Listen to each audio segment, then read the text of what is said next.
Welcome back to my channel. आज हम अपने इस वीडियो में करेंगे class 7th English the English channel book की next poem trees. The poem is composed by Joyce Kilmer. So let's start the poem. Observe and listen to the trees around you. आप अपने आसपास के पेड़ों को देखें और सुनें, ऑब्जर्व करें। If they could speak to you, यदि वो आपसे बात कर सकते, what do you think they would say, आपको क्या लगता है वो आपसे क्या कहते। Compose a poem about what they would tell you, तो वो आपसे क्या कहते, आपको क्या लगता है, उस पर एक पोम को कंपोज करिए।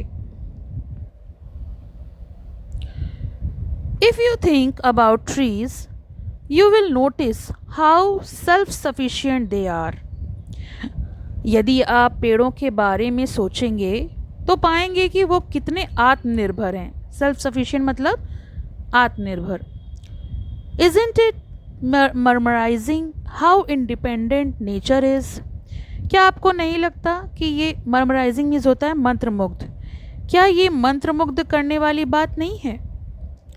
We should be grateful to trees that we are able to use them for our benefit. हमें इनका आभारी होना चाहिए, इनका यानी पेड़ों का, कि हम इनको उपयोग में लाते हैं, इनसे हमें बहुत सारे बेनिफिट्स होते हैं। Let us read this poem to see how Joyce Kilmer appreciates them. तो आइए इस कविता को आगे पढ़ते हैं और देखते हैं कि कवि ने किस प्रकार से पेड़ों की सराहना की है। I think that I shall never see a poem lovely as a tree whose hungry mouth is pressed against the earth's sweet flowing breast, a tree that looks at God all day and lifts her leafy arms to pray, a tree that may in summer wear a nest of robins in her hair,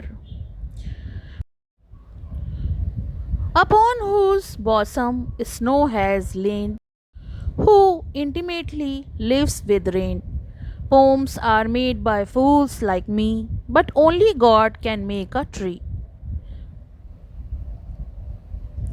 तो इसका meaning ये हुआ, कवि कहते हैं कि मुझे लगता है कि एक पेड़ जैसी प्यारी कविता कभी नहीं देख पाऊंगा। पेड़ इतना प्यारा है कि वैसी कविता तो मैं आज तक नहीं देख पाऊंगा। एक पेड़ जिसका भूखा मुंह जो होता है, यानी नीचे का हिस्सा जहाँ पे रूट्स होती हैं, धरती की मीठी बहती छाती पर टिका हुआ है। ब्रेस्ट मतलब छाती, और उसका जो नीचे का हिस्सा होता है वो ज़मीन के अंदर होता है, और वो अपना पूरा न्यूट्रिशन ज़मीन से ही लेता है। किसके ज़रिए? रूट्स के ज़रिए। A tree that looks at God all day, एक पेड़ भगवान की तरफ पूरे दिन देखता रहता है और प्रार्थना करता रहता है। कैसे? अपनी लीफी आर्म्स को, अपनी ब्रांचेस को आकाश की तरफ उठाए हुए हमेशा प्रे करता रहता है। A tree that may in summer wear a nest of robins in her hair, एक पेड़ जो गर्मियों में अपने बालों में, बाल यानी लीव्स को बोला गया है, अपने बालों में रॉबिन्स जो बर्ड्स होती हैं उनके घोंसलों को बना सकता है। जो बर्ड्स होती हैं वो पेड़ों में समर टाइम में अपने नेस्ट बना लेती हैं। व्हेन हुज बॉसम का मतलब होता है चेस्ट, सीना। स्नो हैज़ लेन, जब बर्फ़ पड़ती है तो जिसकी छाती पर बर्फ़ पड़ती है वो उसको अपने सीने पर ले लेता है। Who intimately lives in with rain, intimately मतलब closely, जो वर्षा को बहुत क्लोजली लेता है, घनिष्ठता के साथ लेता है। Poems are made by fools like me, poet कहते हैं कि कविताएं तो मेरे जैसे बेवकूफ़ बना लेते हैं।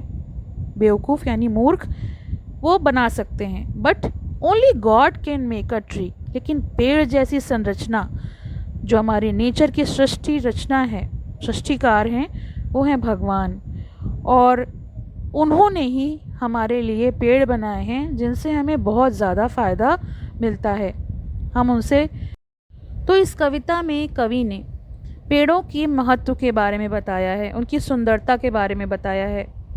वो पेड़ों के प्रति अपनी श्रद्धा को व्यक्त कर रहे हैं, उनकी तुलना कर रहे हैं कि वो कितने सुंदर हैं, एक कवि की कविता से भी ज़्यादा सुंदर। जिस प्रकार से उनका भूखा मुंह पृथ्वी से सटा हुआ रहता है और मिट्टी में इसकी गहरी जड़ें अपनी जीविका के लिए उससे जुड़ी रहती हैं।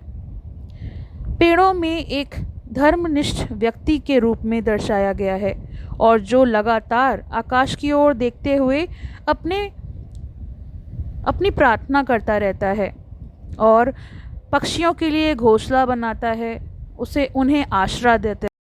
कवि कहते हैं कि उनके जैसे मूर्खों द्वारा पेड़ों पर कविताएं तो बनाई जा सकती हैं, पर पेड़ों को बनाने वाले भगवान हैं, उन्होंने ही हमारी प्रकृति की रचना की है।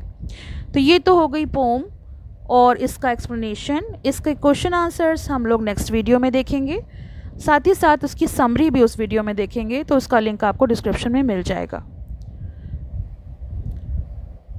Thank you for watching. पसंद आया हो तो लाइक करें, शेयर करें और चैनल को सब्सक्राइब करें।